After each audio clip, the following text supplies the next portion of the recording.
اس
راستے سے کیوں ہٹ گیا، اس بات پہ تعجب نہیں۔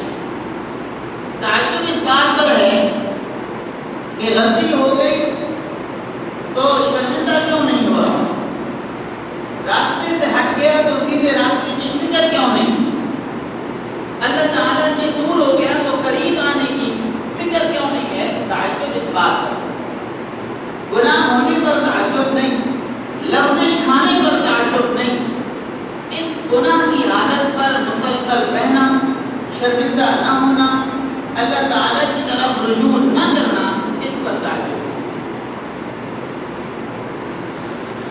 حکماء نے لکھا ہے کہ گناہ کا تعلق انسان کی ذات سے، انسان کی ذات سے ہے، اور انسان کی ذات کا تعلق اللہ کی ذات کے ساتھ، یہ تعلق ہے۔ گناہ انسان نے کرنا ہے اور پھر انسان نے اپنا تعلق اللہ سے جوڑنا ہے۔ جب انسان سے کوئی غلطی ہو جاتی ہے، گناہ ہو جاتا ہے، تو انسان اور گناہ کا جو تعلق ہے یہ مضبوط ہو جاتا ہے، اس کا راستہ کم ہو جاتا ہے، اور جب گناہ اور انسان کا تعلق قریب ہو جاتا ہے تو انسان اور اللہ کا تعلق دور ہو جاتا ہے، وہ نسبت دور ہو جاتی ہے۔ جو نسبت گناہ کی اور انسان کی ہے، یہ نسبت جب قریب ہوتی ہے تو وہ نسبت جو اس انسان اور اللہ کی ذات کے درمیان ہے وہ نسبت دور ہو جاتی ہے۔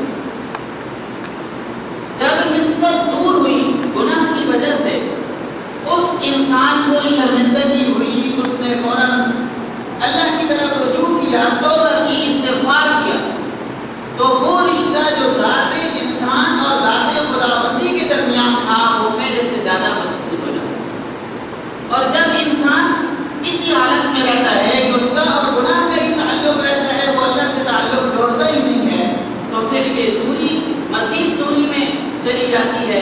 اور یہ وہی حدیث یہاں پر صادق آتی ہے کہ انسان جب گناہ کرتا ہے تو ایک نقطہ دل پہ لگتا ہے کالا، دوسرا گناہ کرتا ہے تو پھر نقطہ لگتا ہے، تیسرے پہ پھر نقطہ لگتا ہے، توبہ کرتا جائے نقطے دھلتے جاتے ہیں، توبہ نہ کرے تو پورا دل ہی سیاہ ہو جاتا ہے، تو پھر اللہ کی طرف سیدھے راستے کی طرف آنے کی ہدایت نہیں ہوتی۔ انسانی ماحول کے اندر جب ایک انسان دوسرے انسان کے ساتھ کوئی لڑائی کرتا ہے، کوئی جرم کرتا ہے، تو اس ماحول کا اصول یہ ہے کہ جس کے ساتھ زیادتی کی ہے وہ پیچھے لگا ہوا ہے کہ وہ بندہ مجھے مل جائے تو میں اس کو ایسا ویسا کروں گا، ریٹ دائر کراتا ہے، FIR درج کرواتا ہے کہ میں نے اس بندے کو پکڑنا ہے، سزا دینی ہے، اپنا بدلہ لینا ہے، میری مدد کرو، پولیس سے کیا کہتا ہے۔ تو یہاں پر زیادتی والا شخص جس کے ساتھ زیادتی ہوئی ہے وہ پیچھے لگا ہوا ہے مجرم کے، اور مجرم دوڑ رہا ہے، وہ ہاتھ نہیں آتا۔ مجرم کو پکڑنے کے لیے ہر حربہ ہر تدبیر استعمال کی جاتی ہے، یہ دنیا کا ماحول ہے، لیکن دربار خداوندی کا کچھ ماحول اور ہی ہے۔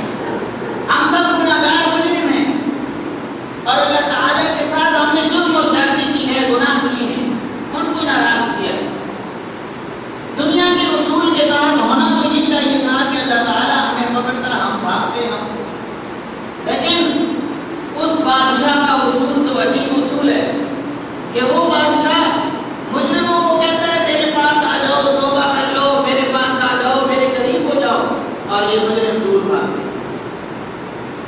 توبوا الی اللہ جمیعا ایھا المؤمنون لعلکم تفلحون، اعلان ہو رہا ہے، اے ایمان والو، غلطی ہو گئی ہے، گناہ ہو گیا ہے، نافرمانی ہو گئی ہے، راستے سے بھٹک گئے ہو تو کوئی بات نہیں، دور کیوں جاتے ہو، آ جاؤ۔ توبوا الی اللہ عربی لغت کے لحاظ سے صحیح ترجمہ اس کا یہ ہے اللہ کی طرف واپس لوٹ آؤ۔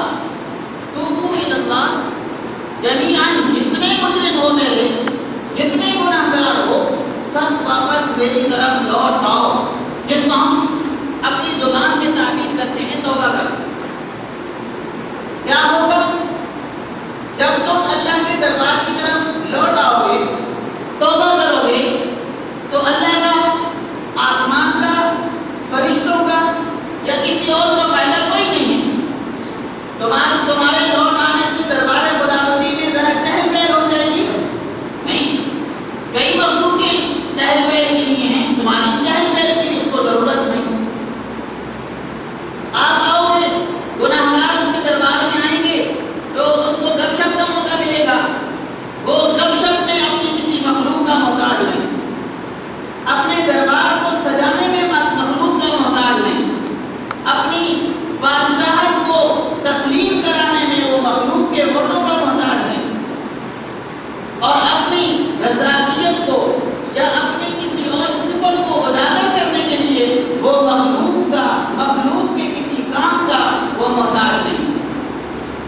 تو جب وہ کہہ رہا ہے کہ آ جاؤ میری طرف گنہگاروں خطاکاروں میری طرف آ جاؤ سب کے سب آ جاؤ تو سوچنے کی بات ہے فائدہ کس کا ہوگا؟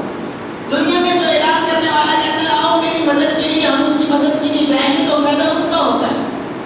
لیکن جہاں قرآن کریم میں عجیب اسلوب اختیار کیا ہے لعلکم تفلحون آ جاؤ تاکہ تم کامیاب ہو. تاکہ تم کیا کامیابی ہے کہ وہ جو تمہارا رشتہ اور تمہاری نسبت ٹوٹ گئی ہے گناہ کرنے کی وجہ سے تاکہ وہ نسبت بحال ہو جائے. اور یہ نسبت بڑی چیز ہوتی ہے. جب یہ نسبت اور تعلق رہتا ہے انسان اعمال میں تندرست رہتا ہے. جب یہ نسبت ختم ہو جاتی ہے تو سستی آ جاتی ہے.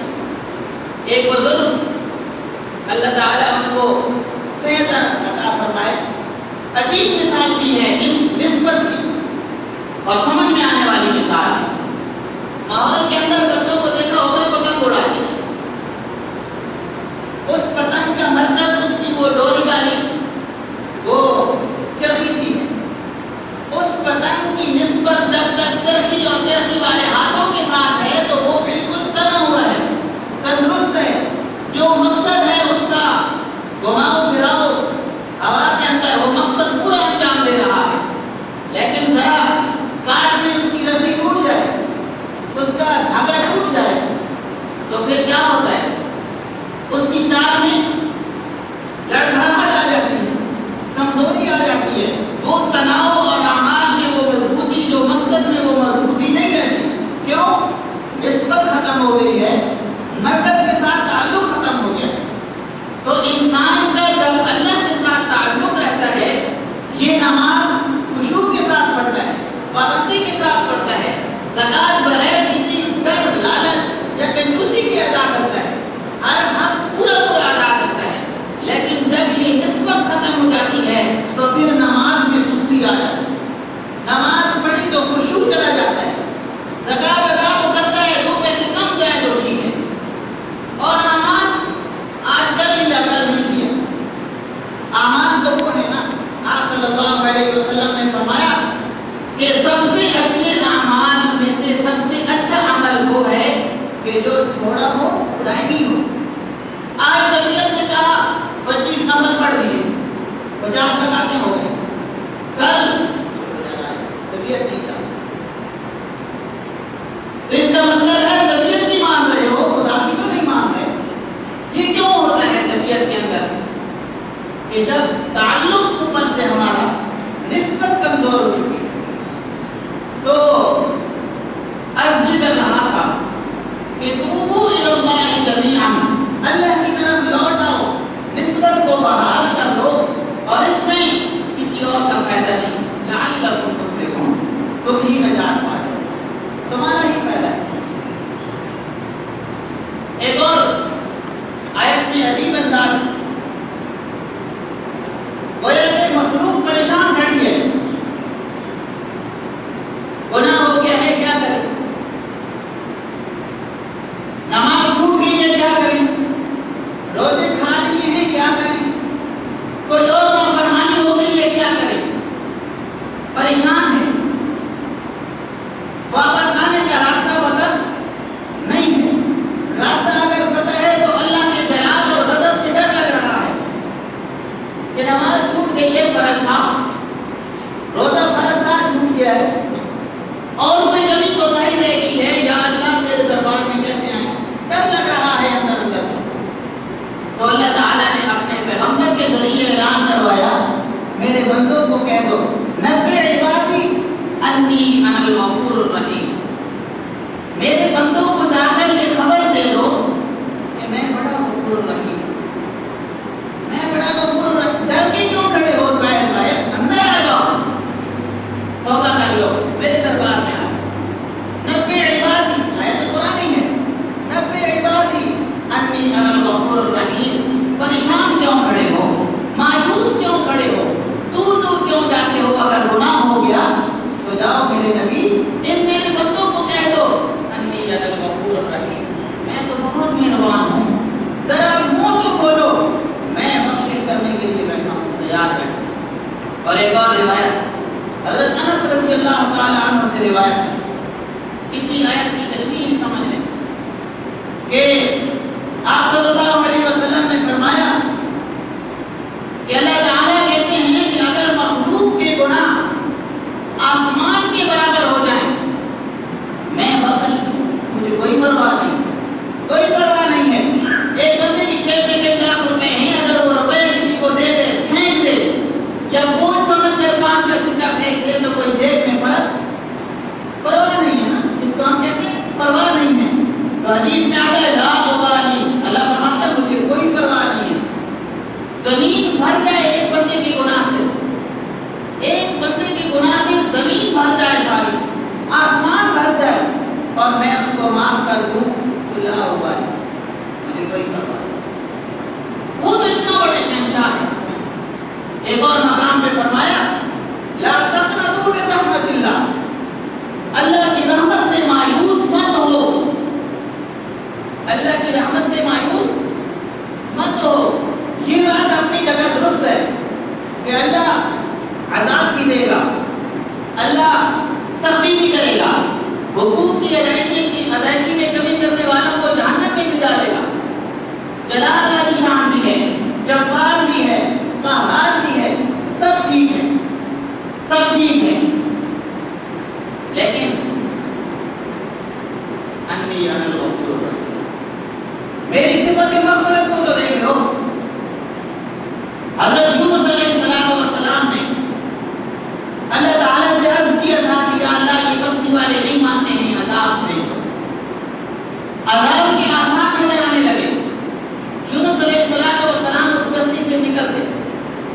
اور یہی نبی کو یہی درس ہوتا ہے کہ جب بستی یا قوم پر عذاب ہے تو تم نے نکل جانا ہے۔ چلے گئے، عذاب کے آثار نظر آئے تھے لیکن وہ وقت نہیں آیا تھا کہ توبہ قبول نہ ہو۔ ان عذاب کے آثار کو دیکھ کر قوم نے توبہ کر لی، نبی کو ڈھونڈنے لگ گئی، اللہ کی طرف رجوع ہو گیا، عذاب ٹل گیا، واپس آ رہے ہیں۔ یونس علیہ السلام واپس آ رہے ہیں،